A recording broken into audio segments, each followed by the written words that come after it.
The townsfolk drifted nearby like shadows with opinions. A man hitching his mule paused long enough to mutter that the mail order girl's been tricked. Not alone. Looks like.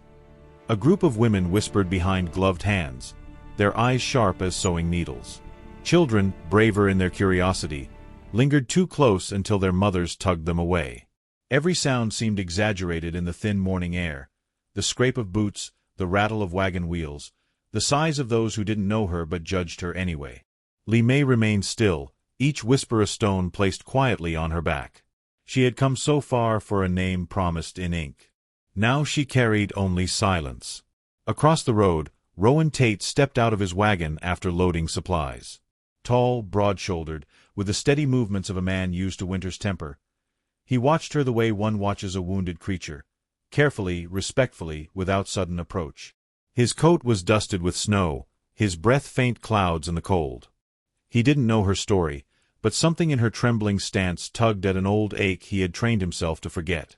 He rested an elbow on the wagon rail, eyes narrowed against the wind, quietly taking in the way she tried to hide her shivering. When the station clerk finally emerged, wiping ink from his fingers, he cleared his throat and said the word she feared. "Ma'am, seems the gentleman who sent for you isn't coming today." He didn't finish with reassurance. The West seldom offered any. Li Mei lowered her gaze, though it had already been low enough. The wind lifted a strand of her hair like it meant to comfort her. It didn't. Her voice was barely audible when she asked, "Is there somewhere I can wait?"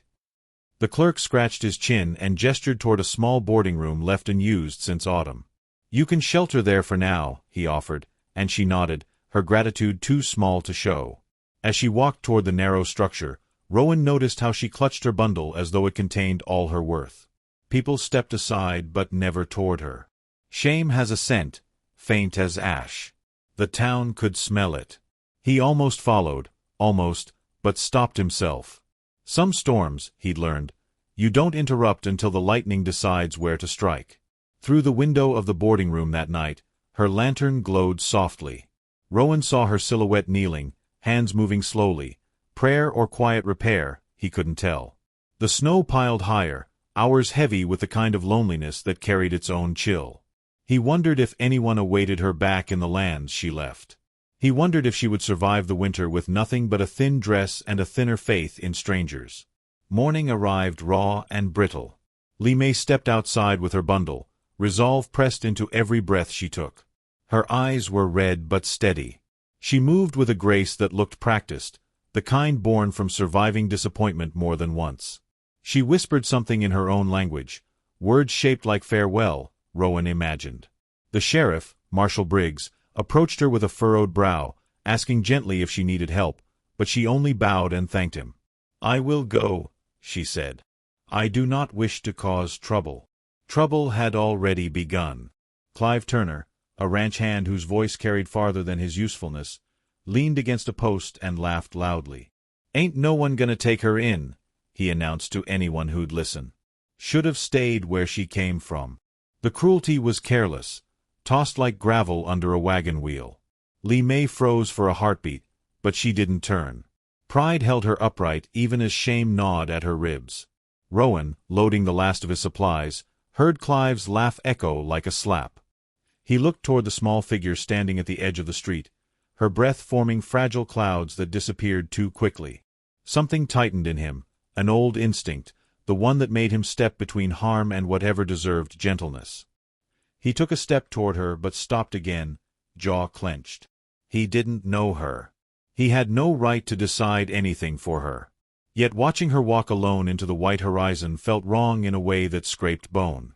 Li Mei reached the crossroads just beyond the station. Snow crunched beneath her thin shoes. A wagon passed, its driver not even glancing her way. She paused, breath shaking, as if the cold seeped into the very places where hope used to live. She looked back once, not toward the townspeople, not toward the sheriff, not toward the building that had sheltered her, but toward the direction where Rowan Tate stood behind his wagon. She did not expect rescue. She only wondered if the world might look back at her one last time. Rowan met her gaze across the pale distance. It lasted only a second, but it was enough for him to read something quiet and devastating in her eyes, something he recognized from his own reflection on certain nights, a belief that one's presence was more burden than blessing. She lowered her head and turned away. The wind picked up, scattering loose snow like restless spirits. Rowan exhaled slowly, the breath leaving him as if he were letting go of a life he'd kept too small for too long. He watched her shrinking figure until she was almost a smudge against the vast white plain. The world around him felt suddenly hollow, as though someone had removed a beam from a house and the structure had not yet realized it would collapse. He took another step forward, boots crunching into frost.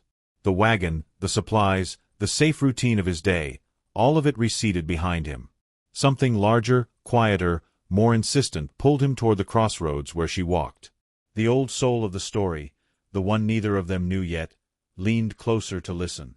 Just as Li Mei reached the bend in the road, the first vicious gust of the coming storm swept across the land, bending the tall grasses and snatching her balance. She steadied herself, but her bundle slipped, landing in the snow. And Rowan Tate finally began to move. The wind pushed against Rowan as he crossed the frozen stretch toward her, each step taken with the steady certainty of a man who had decided long before his mind admitted it. Li Mei bent to retrieve her fallen bundle, fingers shaking from cold more than panic, though panic lived beneath her skin like a trapped bird. When she straightened, the storm lifted her hair and brushed it across her face in dark ribbons, softening her features even as fear tightened her voice. "Please," she whispered when she saw him coming, "I do not wish to bother anyone." Yet her words trembled in the air, fragile as frost flowers on winter windows. Rowan stopped a few paces from her, breath rising in pale clouds.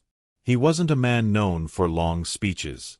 His silence usually meant distance, not indecision, but now it carried something else, an internal shift, quiet and unyielding.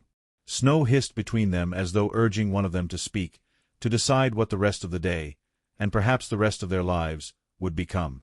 "Cold's grown mean," he said finally, voice low as a worn fiddle string. "Storm's coming fast. You won't make it far." She shook her head, clutching her bundle to her chest, insisting softly, "I must go. I cannot stay where I am not wanted."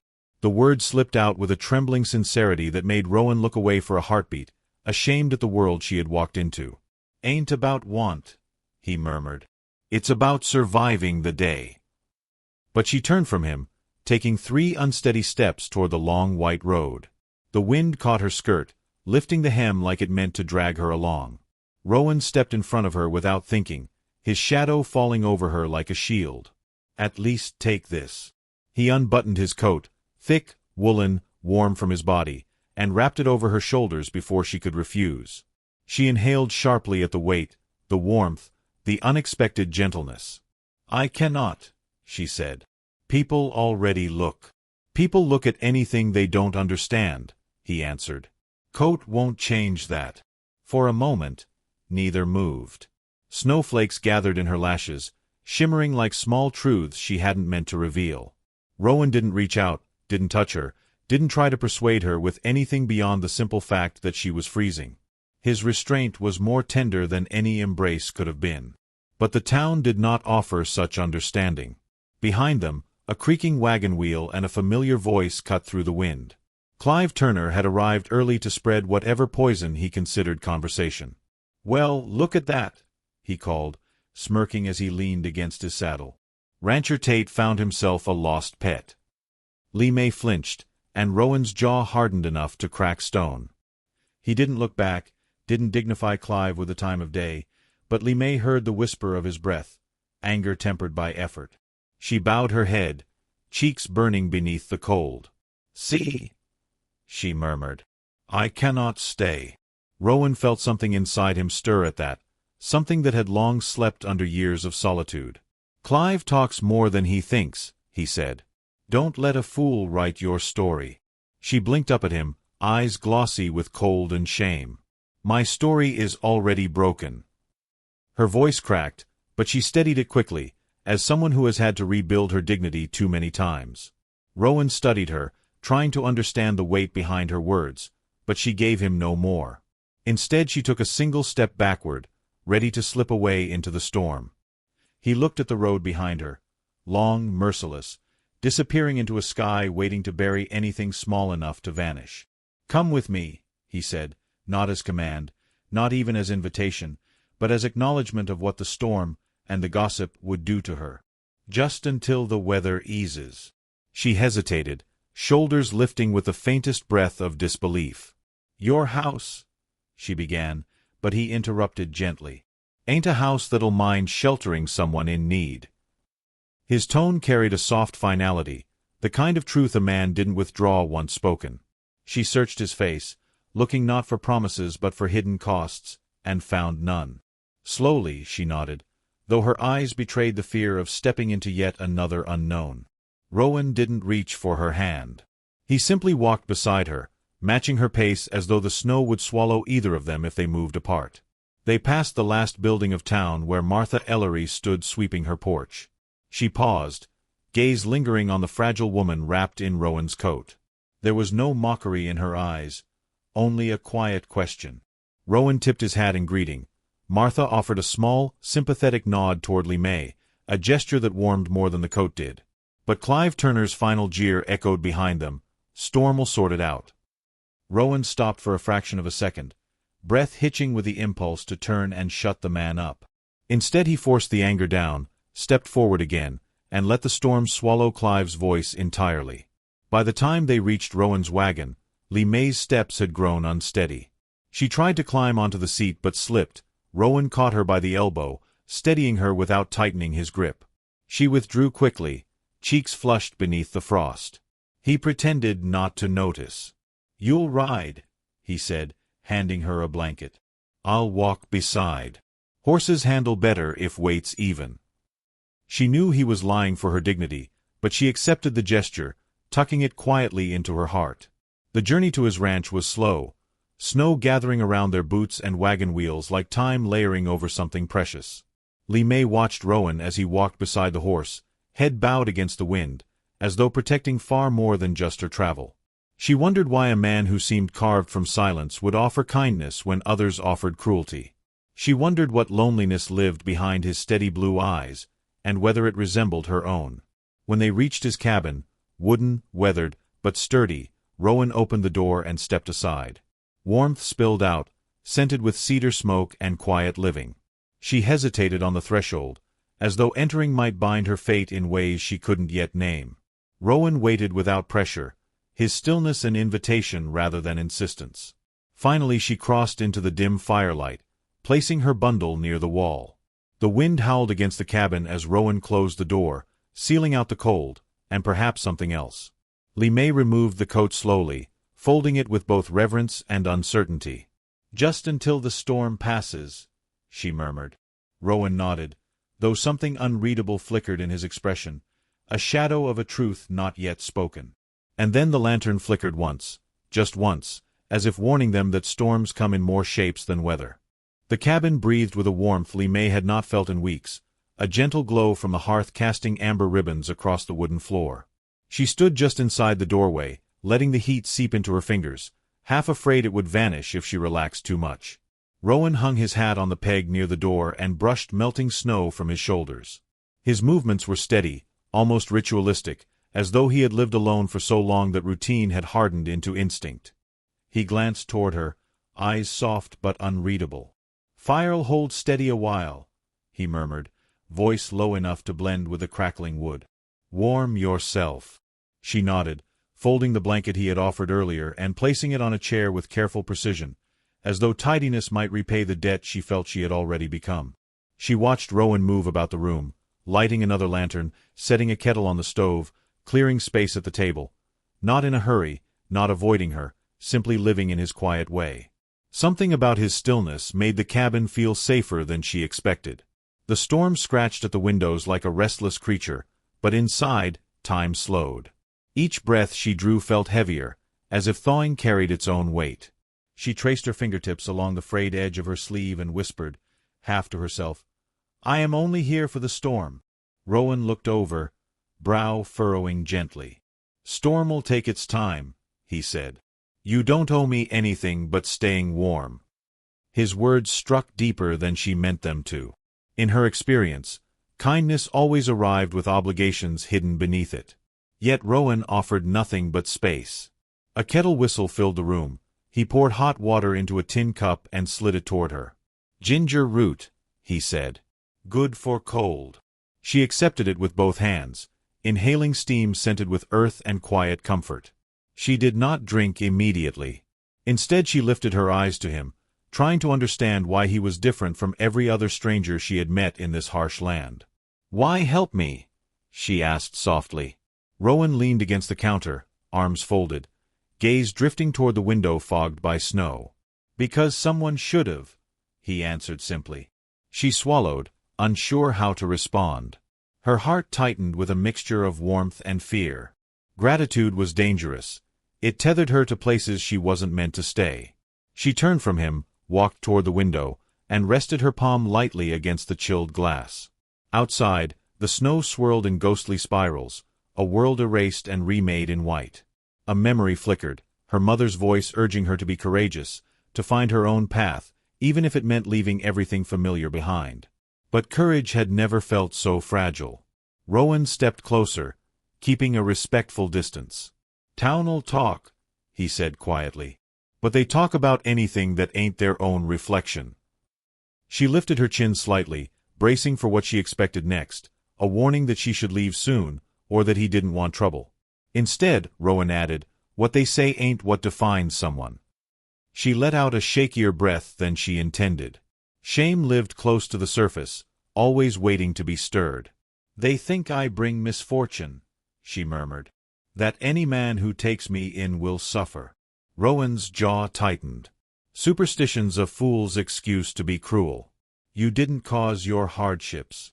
The conviction in his voice startled her. She turned, meeting his gaze. Firelight warmed one side of his face. The other remained shadowed, hinting at a life that had known its own storms. There was no pity in his expression, only a kind of quiet respect, as though he saw strength in her that she had forgotten.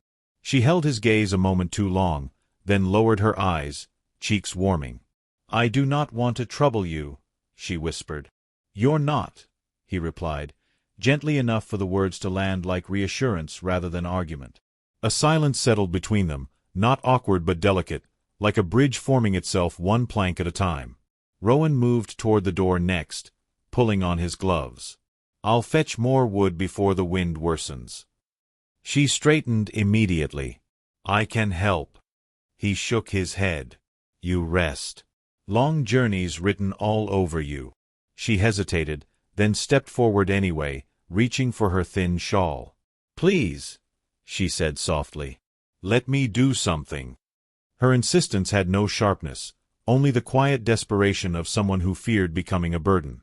Rowan regarded her for a moment, then nodded. "All right. But stay close." Outside, the cold bit at her cheeks, but she followed him to the woodpile behind the cabin. Snowflakes clung to her hair like tiny white blossoms.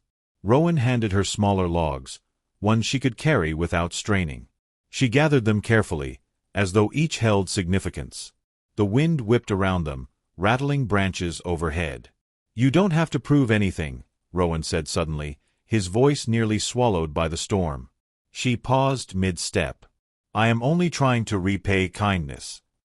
Rowan shook his head, shoulders lifting with a restrained sigh. "Kindness ain't a debt. It's a choice." The words pressed against something tender inside her. She returned to the cabin, arms full, breath trembling.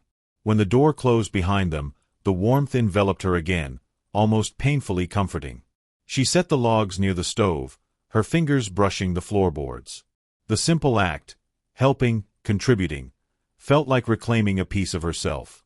Rowan offered a faint smile, the kind that flickered like a candle flame. "Thank you," he said, voice quiet but sincere. Her chest ached unexpectedly. It had been so long since anyone had thanked her without expectation or suspicion. She bowed her head. "You are welcome." Evening deepened, shadows stretching across the cabin as the fire glowed brighter. Rowan cooked a simple meal, beans, bread warmed on the stove, a sliver of salted meat he insisted she take. They ate in a silence shaped not by discomfort but by slow-growing trust. Each small gesture, passing a dish, offering more water, adjusting a chair, wove an invisible thread between them. When he finally rose to check the shutters, Li Mei watched him with a mixture of admiration and uncertainty.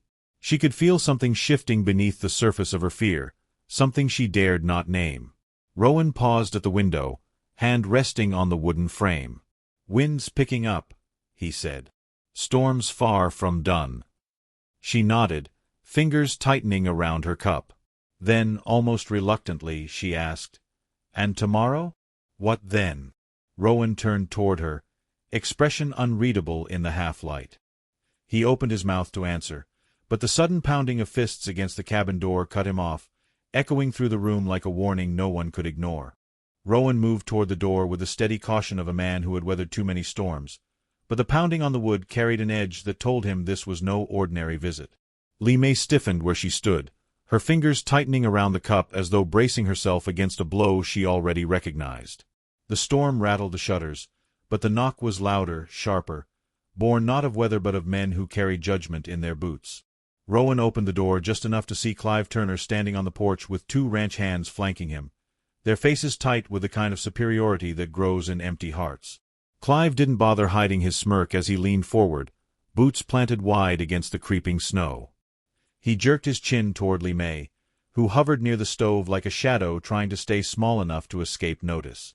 "Heard you've taken in the stray," Clive drawled, letting the syllables drip like venom onto Rowan's floorboards. "Town's got questions about why a man like you would harbor trouble that's already been passed over by wiser folks." Rowan felt the insult aimed not just at Li Mei but at the decency he chose to show her, a decency Clive mistook for weakness. He stepped outside, pulling the door nearly shut behind him to shield Li Mei from the cold stares gathering on the porch. "She is my guest," Rowan said, voice low but edged with steel, a tone he rarely used unless pushed beyond patience. Clive laughed, brittle as thin ice. He spread his arms wide as if presenting the wind-beaten world itself. "Ain't no one in town who wants her here. Best let her move on before she drags you down too." Inside, Li Mei heard every word, the cracks in the doorframe offering no protection from the cruelty that insisted on naming her before she could name herself. Her fingers tightened around the fabric of her sleeve as though holding herself together required both hands.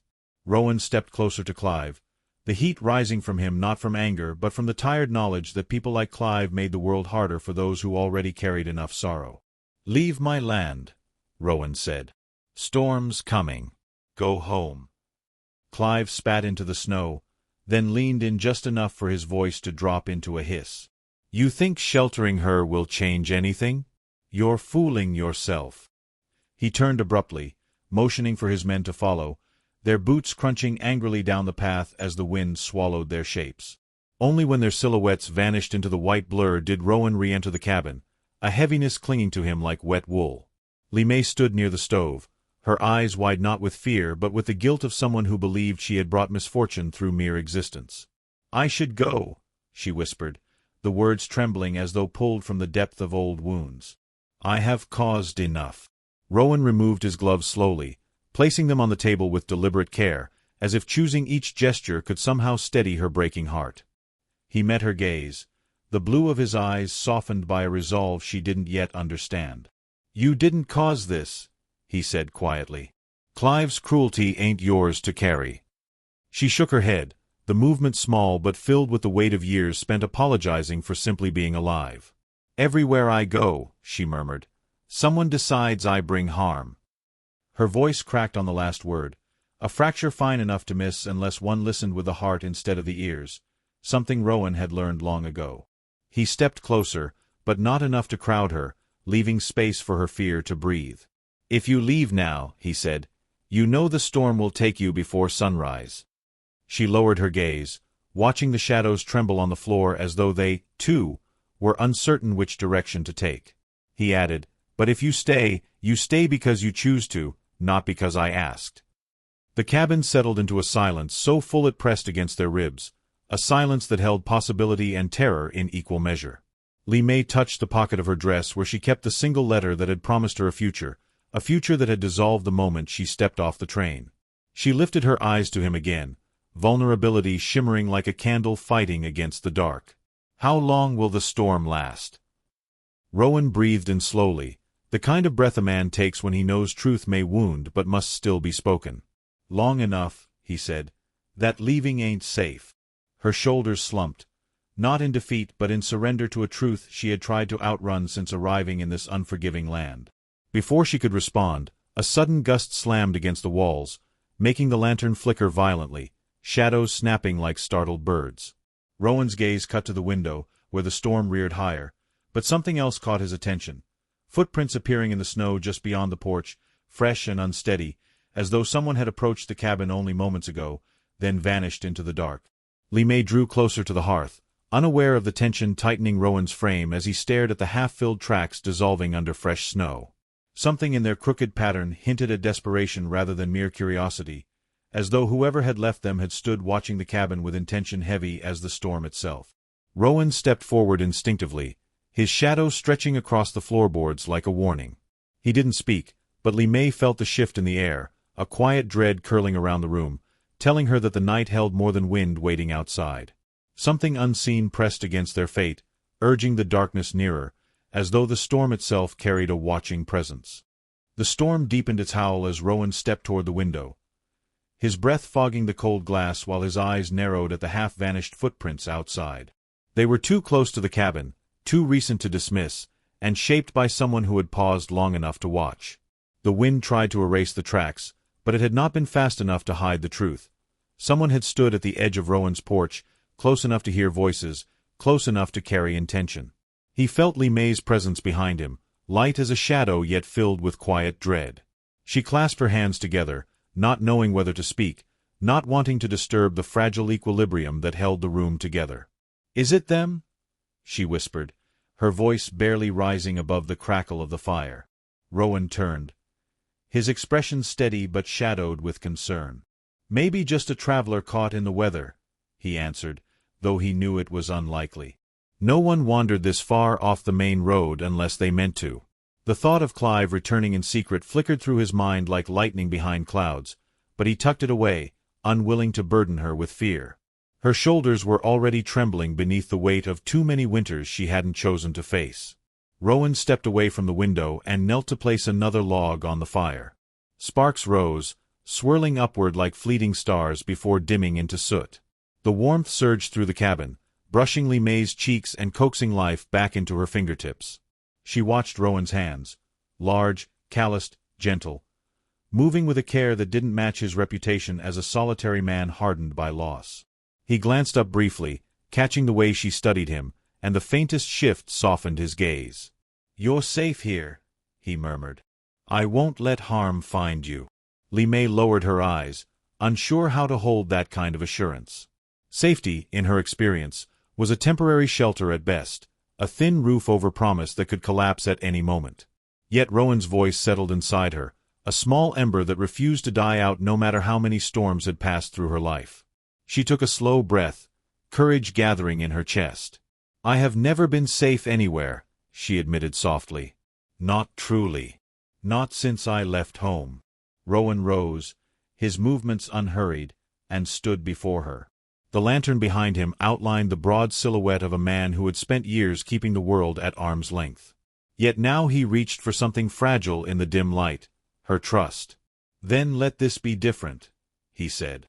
She looked up, startled by the sincerity woven into his voice, like warmth hidden beneath winter bark. Before she could speak, the wind surged violently, slamming against the door with enough force to jolt her backward. Rowan reacted instantly, striding across the room to brace the latch. The shutters rattled, snow filtering through the cracks like whispers of the cold world outside. Li Mei flinched at the sound, her breath catching. Rowan glanced over his shoulder, offering a reassuring nod, but tension coiled in his shoulders as another gust hit the door, this time sharper, as if accompanied by an intentional thud. Li Mei's pulse sped. "Someone is out there," she breathed, stepping closer to Rowan, her fingers tightening around the fabric of her dress. Rowan nodded once, the understanding settling between them like a silent vow. He retrieved his rifle from beside the hearth, not with haste, not with fear, but with the calm of a man who had lived long enough to know when to show strength. He cracked the door open only an inch, peering into the storm. Snow swirled fiercely, obscuring shapes, but he saw enough. A dark figure retreating toward the trees, moving quickly but limping, as though wounded or chilled to the bone. He shut the door and secured the latch. "Not Clive," he said slowly. "Someone else." Li Mei stared at him, confusion mingling with fear. Why would a stranger come here? Rowan shook his head. Might have been watching since earlier. Maybe thought the cabin was empty. The truth was murkier.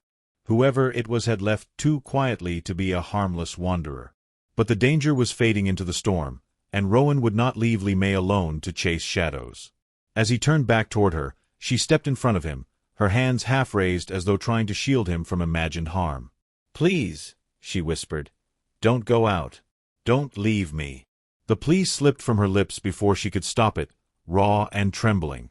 Rowan's breath hitched, not from the storm, but from the trust she had unknowingly placed in him. He set the rifle aside and gently rested a hand near her shoulder without touching, giving her the choice to close the distance or step away. She didn't move. "I'm here," he said quietly. "You're not alone tonight." Her eyes glistened as she searched his face, seeing no expectation, no ownership, just presence. Something inside her softened, settling into a place she had never allowed herself to rest. The storm roared, but the world inside the cabin felt smaller, safer, shaped by the warmth of two people learning how to breathe again. Rowan guided her back to the hearth, motioning for her to sit. She obeyed, her posture still elegant despite exhaustion. He poured warm water into the tin cup, adding another sliver of ginger. She accepted it, her fingers brushing his briefly, too brief to be intentional, too meaningful to be ignored. A spark passed between them, subtle yet undeniable, like the brief flare of embers before they catch. They sat in quiet for a long moment, the silence layered with everything they could not say aloud. Li Mei watched the flames curl upward, painting the room in shifting gold. "I used to believe," she said slowly, "that if I tried hard enough, if I worked, obeyed, smiled, someone would finally want me." Her voice trembled with shame she had tried her whole life to bury. Rowan's gaze softened with a painful tenderness. "You ain't something to earn," he said. "You're someone." Tears formed before she could stop them, warm trails on chilled skin. Rowan didn't reach for her. He let her weep quietly, understanding that dignity grows in spaces where grief is allowed to breathe. Hours passed, the storm thrashing against the cabin with relentless intent, until the world outside seemed carved from nothing but wind and darkness. Li Mei's breathing steadied, though her eyes still carried an echo of the storm she'd endured inside her own ribs. Rowan rose to inspect the windows once more, making sure the shutters held. When he turned back toward her, he saw it, her bundle resting beside the door, tied neatly as it had been when she planned to walk away. The sight struck him, sharp as cold. "You were still planning to leave," he murmured, understanding dawning slow and deep. Li Mei didn't deny it. She nodded, lowering her gaze. "I do not belong here. People will suffer because of me." Rowan stepped forward, his expression resolute, shaped by the silent battle he had fought for hours while sitting beside her.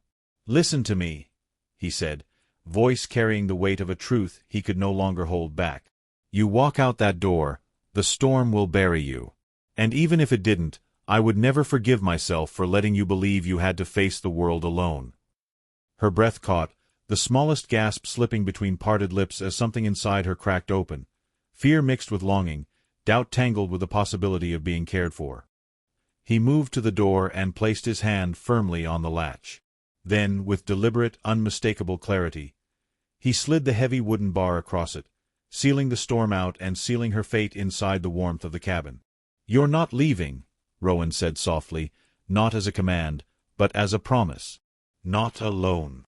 Li Mei pressed a trembling hand to her chest, overwhelmed by a truth she'd never dared to hope for. The fire popped, sending a single spark upward, and in that suspended instant, she realized something inside her had shifted forever. But before she could speak, before she could say the words rising in her throat, a distant cry echoed from beyond the cabin walls, faint yet unmistakable, carried on the wind like a warning that the night still held one last reckoning.